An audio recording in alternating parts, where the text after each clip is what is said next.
이 본문 말씀 가지고 저는 오늘 우리 성도님들과 함께 성도는 두려워하지 말아야 한다, 그 제목으로 하나님의 말씀을 증거하고자 합니다. 여러분, 성경에는 두려워하지 말라 이런 말씀이 365번 기록되어 있습니다. 즉 무슨 말이냐, 1년 12달 매일마다 두려워하지 말라라고 하나님은 우리에게 말씀을 해주고 있는 것입니다.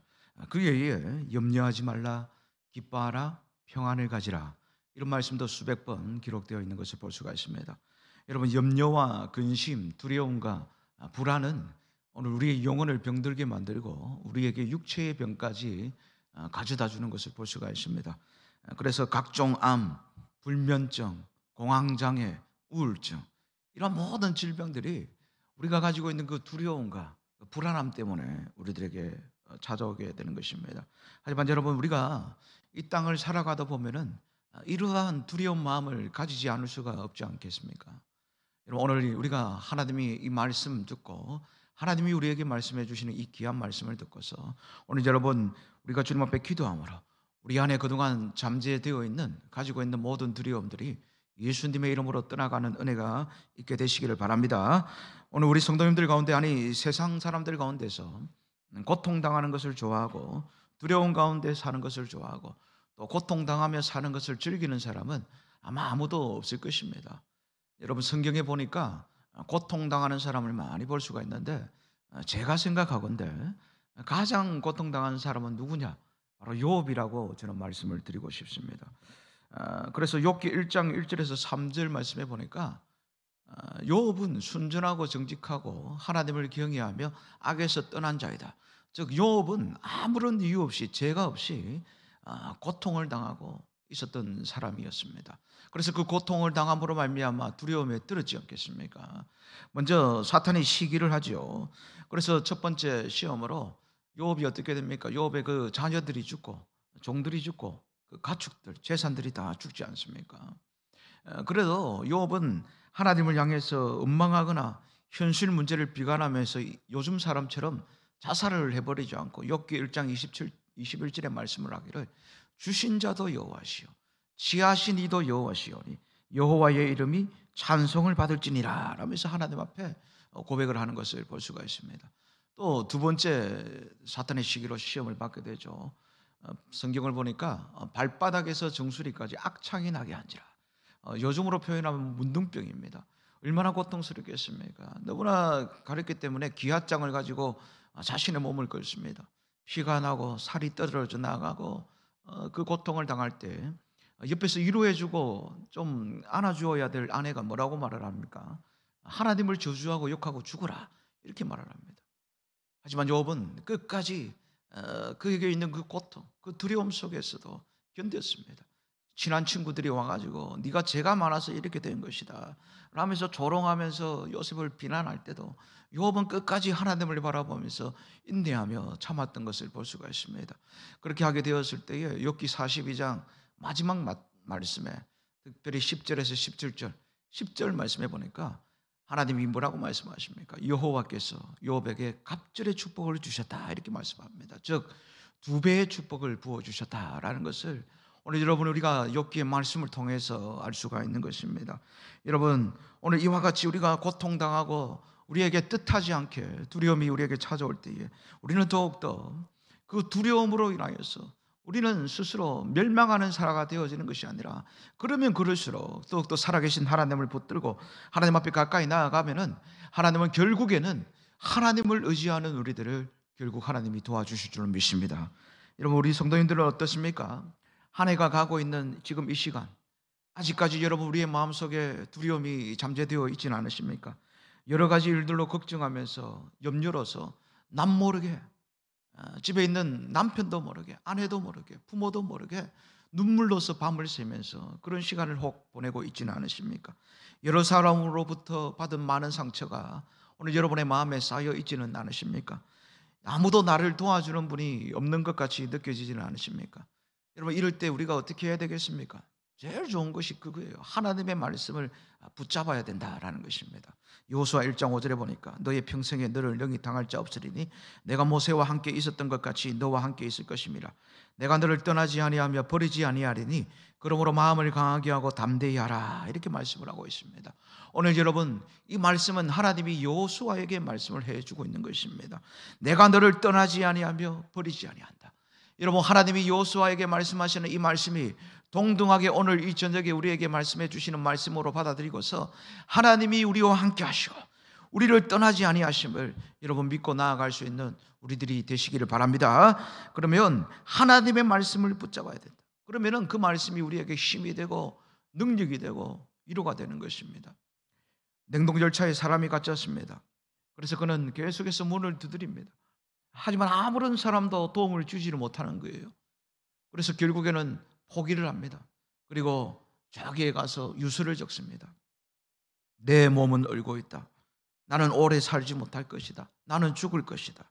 그리고 어느 정도의 시간이 지나게 되었을 때, 냉동열차 문이 열렸을 때 그 사람은 정말로 죽어 있었습니다. 그때 놀라운 사실을 발견을 했습니다. 무엇이냐? 그 냉동열차는 한 달이라는 시간 동안 지금까지 작동이 되지 않고 있었습니다. 그 남자가 들어갔을 때 작동되지 않는 경우였습니다.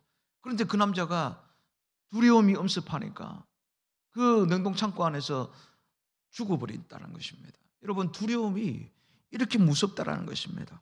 오늘 본문 이사야서 41장 10절 말씀에 두려워 말라 내가 너와 함께함이니라. 놀라지 말라 나는 내 하나님이 됨이라. 내가 너를 굳세게 하리라. 참으로 너를 도와주리라. 참으로 나의 의로운 오른손으로 너를 붙들리라. 우리 하나님이 우리에게 이렇게 말씀을 해주고 있습니다. 그래서 여러분, 우리가 두려움이 찾아올 때 우리가 두려워하지 말아야 할 이유가 이것입니다. 먼저 하나님이 우리와 함께 해주시기 때문이다라는 것입니다. 오늘 말씀해 보니까 두려워 말라 내가 너와 함께한다 이렇게 말씀을 합니다. 여러분, 창세기 21장 말씀해 보면은 아브라함의 첩 하갈이 이제 그 아들 이스마엘 때문에 아브라함의 집에서 쫓겨나게 됩니다. 이제 아들 이스마엘과 함께 브엘세바 광야에서 이제 아들과 방황을 하게 된 지 몇 날 며칠이 되었는지 모릅니다. 가지고 나온 떡과 물이 떨어진 지가 오래되었습니다. 가만히 보니까 이제 아이 이스마엘이 목이 말라서 죽어가고 있는 것입니다. 그때에 이 하갈이 저기 가서 방성대곡을 하면서 우는 것입니다. 여러분, 어머니가 되어가지고 자식이 지금 목이 말라 죽어가는 모습을 한번 상상해 보십시오. 얼마나 마음이 아프겠습니까? 그래서 내 아들이 죽어가는 것을 참아보지 못하겠느라고 방성대고 가면서 울게 되는 것입니다. 그때에 하나님께서 이 하갈의 기도를 들어주시는 것입니다. 창세기 21장 17절에 하갈아 무슨 일이냐 두려워하지 말라 하나님이 저기 있는 아이의 소리를 들으셨나니. 하갈이 그의 아들 이스마엘을 데리고 방황한 지 너무나 많이 돼서 목이 말라 죽어가고 있는 거예요. 그러니까 하나님 앞에 기도하니까 하나님이 도와주시겠다는 것입니다. 그래서 하나님께서 주의 천사를 보내주시고 결국에는 해결함을 받게 해주는 것입니다. 창세기 28장 18절에서 19절에 보니까 일어나 아이를 일으켜 내 손으로 붙들라 그가 큰 민족을 이루게 하시니라. 하나님이 하갈의 눈을 밝히셨으므로 샘물을 보고 가서 가족 부대에 물을 채워다가 그 아이에게 마시게 하였더라. 여러분, 하나님은 하갈의 눈을 밝혀서 샘물을 발견하게 하여서 이제 물을 마시게 해 주었다라는 것을 오늘 여러분 이 창세기 21장 말씀을 통해서 우리가 알 수가 있는 것입니다. 사랑하는 우리 성도 여러분, 오늘 여러분의 처지와 환경이 혹시 하갈과 같지는 않으십니까? 마음속에 두려움이 많이 남아있지 않습니까? 여러분, 하지만 우리가 기억해야 될 것이 있습니다. 무엇이냐? 오늘 하갈이 브엘세바 광야에서 통곡하면서 울부짖었던 그 하나님은 오늘도 살아계신 하나님이시기 때문에 우리가 하나님 앞에 부르짖고 호소하게 되면은 결국에는 우리의 기도에 응답해 주시고 우리를 도와주시는 분이 우리가 믿는 하나님인 줄로 믿습니다.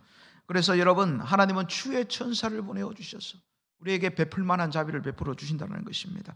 사랑하는 우리 인동교회 성도 여러분, 오늘 여러분 사랑하는 자녀들뿐만 아니라 오늘 여러분도 마찬가지입니다. 어떤 일로도 두려움이 찾아오게 될 때에 오늘 말씀처럼 내가 너와 함께한다. 두려워 말라 내가 너와 함께한다. 하나님께서 나와 함께 하신다는 사실을 우리가 기억하면서 남은 2022년 더욱더 우리 주님 앞에서 항상 어떤 상황 가운데서도 기도하면서 승리하는 우리 모두가 다 되시기를 바랍니다. 여러분, 또한 우리 모두가 두려워하지 않아야 할 이유가 무엇입니까? 하나님이 나를 도와주시기 때문인 것입니다. 여러분, 우리는 하루하루의 생활 속에서 순간순간 도와주신다는 그 하나님의 그 도움의 하나님을 바라보고서 담대하게 생활해야 하는 것입니다. 특별히 하나님은 우리가 회개할 때 도와주시는 것을 볼 수가 있습니다. 어디에서? 성경에서 볼 수가 있는 것입니다.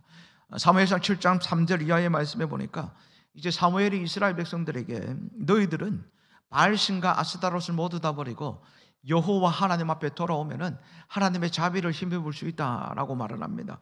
그때에 사무엘서 7장 12절에 보니까 에베네셀이라는 말씀이 나오는데, 이 에베네셀의 뜻이 무엇이냐? 하나님의 도움의 돌이라는 뜻인 것입니다. 어떻게 해서 이 말이 나왔냐 하니까, 이제 이스라엘 백성들이 사무엘의 말을 듣고서, 사무엘 선생님의 말을 듣고서 이제 미스바에서 회개하고 교역하고 통해 자복하기 위해서 모였는데, 이제 블레셋 군대가 이제 오해를 한 것입니다. 자기들을 쳐들어오기 위해서 모인 것을 오해를 하고 이제 쳐들어오고 있는 거예요. 그러니까 이스라엘 백성들이 얼마나 두렵겠습니까?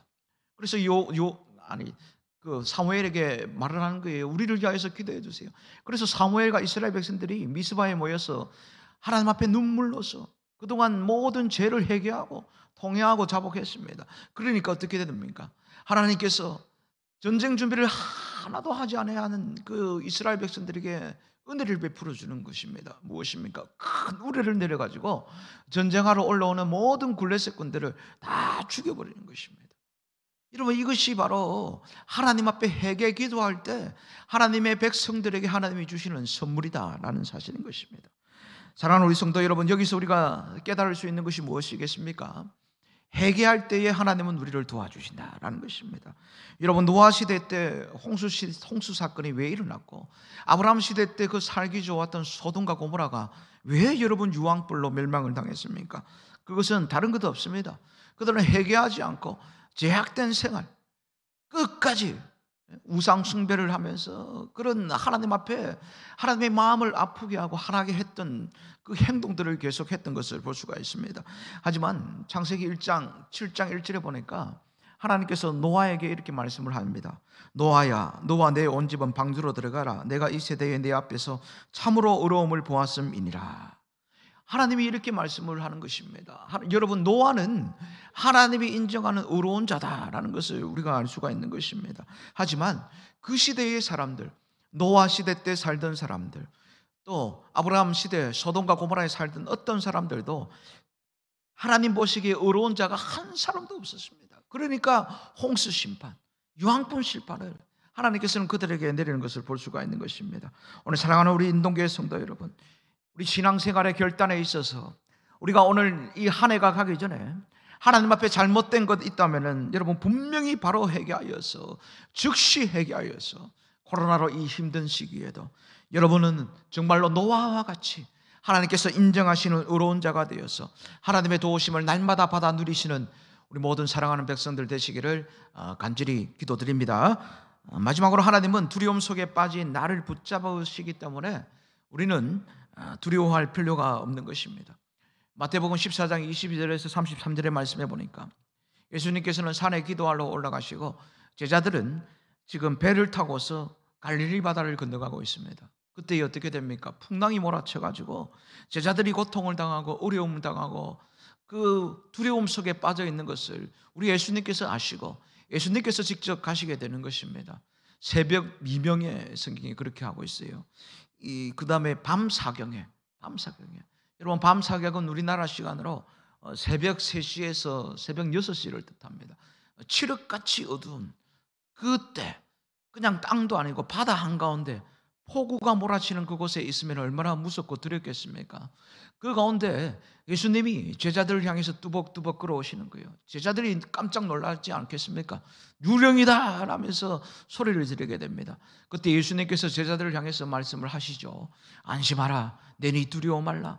그때 예수님을 향해서 베드로가 말을 하는 것입니다. 주여, 정말 주시거든 나를 명하여 무리를 걸어오라 하소서. 베드로가 그렇게 말을 합니다. 그 베드로의 말을 듣고 예수님께서 오라 하는 말을 듣고서 베드로가 정말로 바다 위를 걸어가게 되는 것입니다. 여러분, 베노이트라는 신학자는요 이런 말을 했습니다. 예수님께서 수제자를 세웠을 때 이렇게 세웠다는 거예요. 예수님이 말을 하는 거예요. 너희들 중에서 수제자가 누가 될래? 손들어. 그러니까 모두 다 손을 드는 것입니다. 가룟 유다까지 손을 드는 거예요. 그래서 예수님이 생각하시다가 이렇게 말씀하십니다. 여기에서 무리를 그런 사람 손들어 하니까 베드로밖에 없는 거예요. 그래서 예수님이 그러면 너가 수제자 해. 그랬다는 그런 말이 있습니다. 그래서 여하튼 베드로가 예수님을 향해서 담대하게 걸어가다가 바람을 보고 풍랑을 보고 파도를 보고서 이제 어떻게 됩니까? 물속으로 빠지게 됩니다. 그때 예수님께서 베드로를 향해서 손을 잡아 끌어올려 주심으로 말미암아 베드로는 여러분 구원함을 받게 되는 것을 볼 수가 있는 것입니다. 오늘 여러분 그리고 예수님께서 그 배에 오름에 그 모든 풍랑은 잔잔해지는 것을 여러분 우리가 말씀을 통해서 볼 수가 있는 것입니다. 오늘 사랑하는 우리 인동교회 성도 여러분, 이런 마찬가지입니다. 아무리 세상에 바람이 불고 파도가 일어나고 물결이 일어나도 오늘 여러분 우리를 붙잡아 주시는 우리 주님이 우리와 함께하여 주시면 오늘 여러분 우리에게는 두려움이 떠나가고 세상은 잔잔해지고 우리에게 있는 모든 문제는 고요해지고 우리에게 있는 모든 질병들 또 물질의 어려움 모든 어려움들은 예수님이 함께하여 주심으로 말미암아 떠나가게 되고 평정되고 해결함을 받게 되어줄 줄로 믿습니다. 또한 우리 성도님들의 가정에도 혹시 바다와 같은 그런 풍랑이 지금도 일어나고 있다면 하나님의 아들 예수님이 다 평강으로 잠재워 주시고 안식만을 허락해 주시는 은혜가 넘치시기를 간절히 원합니다. 여러분 누가복음 19장 1절에서 10절 말씀해 보게 되면 삭개오라는 사람이 나옵니다. 우리가 잘 알고 있습니다. 세리장인 삭개오. 그는 자기 민족 유대인들의 세금을 걷어서 로마에 세금을 바치고 또 많은 돈을 자기가 찾지 않은 사람입니다. 그러니까 로마 사람들이 유대인 사람들이 너무나 싫어하는 것입니다. 손가락질을 하면서 삭개오만 지나가면 돌을 들고서 죽이려고 하는 것입니다. 삭개오는 너무나 두려웠습니다. 너무나 무서웠습니다. 삭개오는 왕따 당하는 생활이 너무나 힘들었습니다. 그렇게 되었을 때 어느 날 자기가 살고 있는 여리고에 예수님께서 오신다는 소식을 듣게 되었습니다. 그래서 예수님께서 오셔서 어떻게 합니까?